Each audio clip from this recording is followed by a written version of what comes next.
1986 Pyongyang के जंगलों से सफेद धुएं की एक पतली लकीर उठी। दुनिया सो रही थी, लेकिन वॉशिंगटन के खुफिया दफ्तरों में मौजूद लोगों के माथे पर पसीना था। वो धुआं किसी फैक्ट्री का नहीं, बल्कि एक ऐसी जिद का था जिससे आने वाले सालों में दुनिया की सबसे बड़ी महाशक्ति की नींद उड़ने वाली थी। वर्ल्ड मैप में बेहद छोटे से दिखने वाले नॉर्थ कोरिया ने एक बार नहीं बल्कि कई बार अमेरिका की आंखों में आंखें डालकर उसे राख करने की धमकी दी, जिसका शासक दुनिया के सबसे अनप्रिडिक्टेबल नेताओं में गिना जाता है, जिसकी वॉन्गसोंग 19 मिसाइलें अब सिर्फ नक्शों पर नहीं बल्कि सीधे न्यूयॉर्क के टाइम्स स्क्वायर को अपने रडार पर ले चुकी है। आज कहानी उसी सन की तानाशाही वाले देश की। कैसे इस हर्मिट किंगडम ने ये करिश्मा किया, किसने की पीठ पीछे इसकी मदद, और कैसे एक मामूली देश न्यूक्लियर सुपर पावर बन गया। आज की कहानी साजिशों, चोरी छिपे हुए सौदों की और एक ऐसी सनक की जिसने महाशक्ति को बेबस कर दिया और दुनिया के लिए वो एक ब्लैकमेलिंग पावर आज की तारीख में बन चुका है।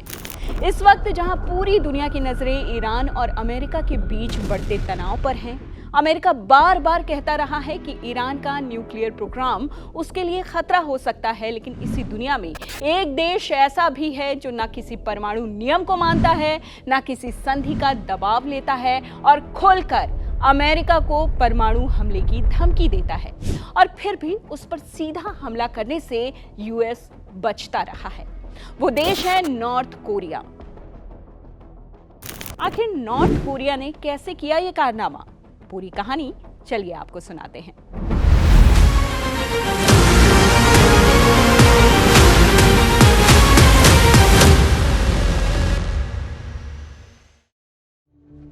कहानी शुरू होती है 1950 के दशक में, जब कोरियन वॉर शुरू हुआ। इस जंग में कोरिया दो हिस्सों में बंट गया, नॉर्थ कोरिया और साउथ कोरिया। जहां नॉर्थ कोरिया के साथ थे सोवियत संघ और चीन, तो साउथ कोरिया के साथ खड़ा था अमेरिका। 1950 से 1953 के बीच हुए इस युद्ध में उत्तर कोरिया को भारी तबाही झेलनी पड़ी। अमेरिका के नेतृत्व वाली सेनाओं ने भारी बमबारी की। 3 साल तक चली इस जंग में लाखों लोग मारे गए, लेकिन अंत में कोई भी नहीं जीता। 1953 में युद्ध विराम तो हुआ, लेकिन जीत किसी को हासिल नहीं हो सकी। उस समय उत्तर कोरिया के नेता थे किम इल सुंग, यानी नॉर्थ कोरिया के मौजूदा supreme leader Kim Jong Un के दादा। युद्ध के बाद इल सुंग को यह एहसास हुआ कि अगर देश को भविष्य में बचाना है तो उसे परमाणु ताकत बनना ही होगा, और यहीं से शुरू हुआ उत्तर कोरिया का परमाणु सपना।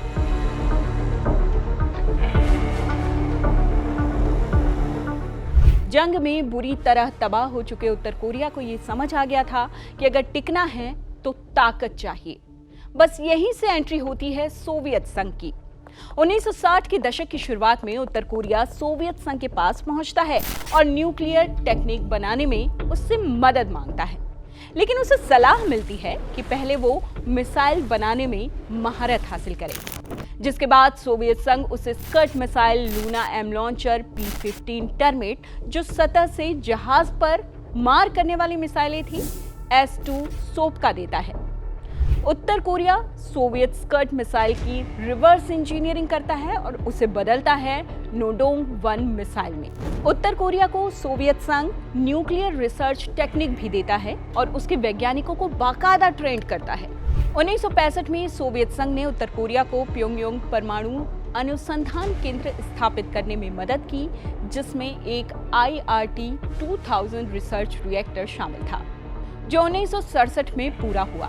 हालांकि 1960 के दशक के मध्य में सोवियत चीनी दरार के दौरान सोवियत संघ ने कुछ समय के लिए सहायता रोक दी, लेकिन तब तक उत्तर कोरिया ने अपनी बुनियादी तकनीक विकसित कर ली थी।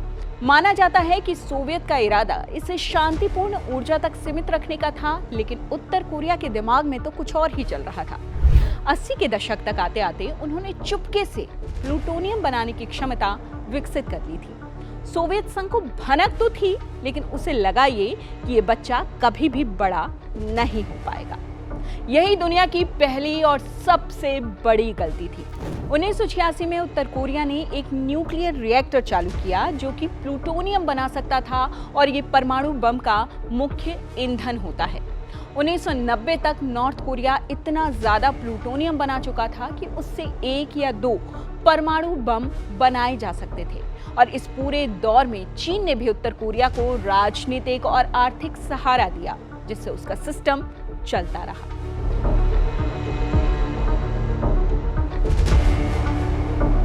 $1990 का दशक था और सोवियत संघ बुरी तरह बिखर चुका था। उत्तर कोरिया को एक नया दोस्त चाहिए था और उसे वो मिल भी गया। इस नए दोस्त का नाम था पाकिस्तान। जी हाँ, उत्तर कोरिया को न्यूक्लियर टेक्निक चाहिए थी और पाकिस्तान को मिसाइलें चाहिए थी। यहाँ नाम आता है डॉक्टर A.Q. खान का, पाकिस्तान के परमाणु कार्यक्रम के जनक। एक ऐसी डील होती है इनके बीच जिसने इतिहास बदल कर रख दिया। इंटेलिजेंस रिपोर्ट्स के मुताबिक दोनों देशों के बीच टेक्नोलॉजी एक्सचेंज होती है। माना यह जाता है कि उत्तर कोरिया ने मिसाइल टेक्नोलॉजी दी और बदले में उसे यूरेनियम एनरिचमेंट से जुड़ी कुछ अहम जानकारियां हासिल हुई। उत्तर कोरिया ने पाकिस्तान को अपनी नोडोंग मिसाइल की तकनीक दी और बदले में पाकिस्तान ने उन्हें सेंट्रीफ्यूज और यूरेनियम एनरिचमेंट की बारीकियां सिखाई। ये दुनिया का सबसे बड़ा न्यूक्लियर ब्लैक मार्केट ऑपरेशन था। जब तक अमेरिका और यूएन को इसकी खबर होती, उत्तर कोरिया प्योंगयांग की अंधेरी गुफाओं में अपना पहला बम तैयार कर चुका था। अमेरिकी खुफिया एजेंसी CIA को उत्तर कोरिया के परमाणु कार्यक्रम की भनक सैटेलाइट तस्वीरों के जरिए मिली। 1984 से 1989 के बीच सैटेलाइट तस्वीरों में प्योंगयांग न्यूक्लियर रिएक्टर को नोटिस किया गया। साल 1985 में दबाव में आकर उत्तर कोरिया ने न्यूक्लियर नॉन प्रोलिफरेशन ट्रीटी यानी NPT साइन की, लेकिन इंटरनेशनल एटॉमिक एनर्जी एजेंसी को अपनी साइट्स की जांच कराने में वो आनाकानी करने लगा।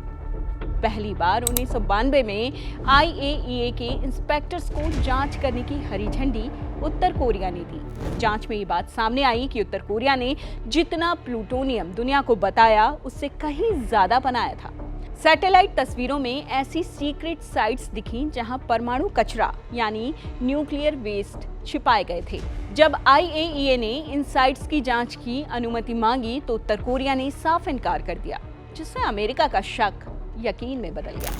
अमेरिका शांत नहीं बैठा था। 1994 में बिल क्लिंटन ने एग्रीड फ्रेमवर्क के जरिए उन्हें रोकने की कोशिश की, पैसे दिए, तेल दिया, लेकिन उत्तर कोरिया ने कर दिया खेल। ऊपर से शांति का नाटक और नीचे से बम बनाने का काम। साल 2002 में अमेरिका ने यह आरोप लगाया कि उत्तर कोरिया ने चुपके से यूरेनियम एनरिचमेंट जारी रखा है, जिसके बाद दोनों देशों के बीच रिश्ते खट्टे हुए और साल 2003 में उत्तर कोरिया NPT से बाहर निकल गया।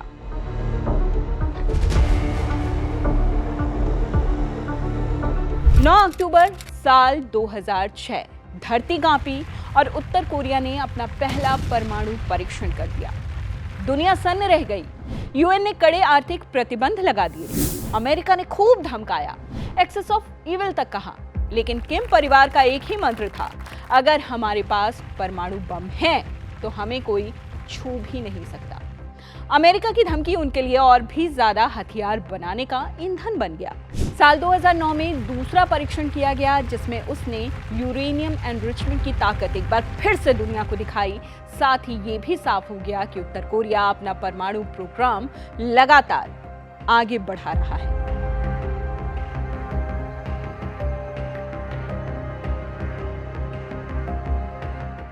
साल 2011 किम जोंग उन ने सत्ता संभाली। दुनिया ने उन्हें बच्चा समझा, लेकिन ये बच्चा अपने दादा और पिता से भी कहीं ज्यादा खतरनाक निकला। किम जोंग उन ने परमाणु हथियारों को बनाने की रफ्तार 400 गुना तक बढ़ा दी। अपने पिता की नीति, जो कि सोनगुन यानी कि सेना प्रथम की थी, उसे ही बदल कर रख दिया। नई नीति अपनाई गई, ब्यूंगजिन, जिसका मतलब है परमाणु विकास और आर्थिक प्रगति साथ साथ।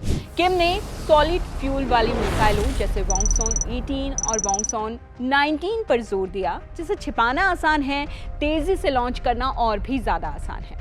किम जोंग उन लगातार परमाणु हथियारों के टेस्ट करते रहे। साल 2013 में किम जोंग उन ने अपना पहला और उत्तर कोरिया का तीसरा परमाणु परीक्षण कर डाला। 2016 में चौथा और पांचवा परीक्षण हुआ, जिसके बाद उत्तर कोरिया ने हाइड्रोजन बम होने का दावा किया। साल 2017 में छठा परीक्षण किया, जो सबसे शक्तिशाली था, जिसकी अनुमानित क्षमता 140 से 250 किलो टन थी, यानी हिरोशिमा बम से 10 गुना ज्यादा। उन्होंने ऐसी ICBM यानी कि इंटरकॉन्टिनेंटल बैलिस्टिक मिसाइल बनाई जो वॉशिंगटन DC तक सीधे पहुंच सकती थी। अमेरिका की धमकियां भी कोई असर नहीं दिखा सकी। डोनाल्ड ट्रंप और किम जोंग उन के बीच खूब जुबानी जंग हुई, लिटिल रॉकेट मैन से लेकर फायर एंड फ्यूरी तक, लेकिन अंत में अमेरिका को बातचीत की मेज पर आना ही पड़ा। किम ने यह साबित कर दिया कि परमाणु बम ही उनकी सत्ता की लाइफलाइन है। साल 2024 से 2026 के बीच मिसाइल और टैक्टिकल ड्रिल हुई।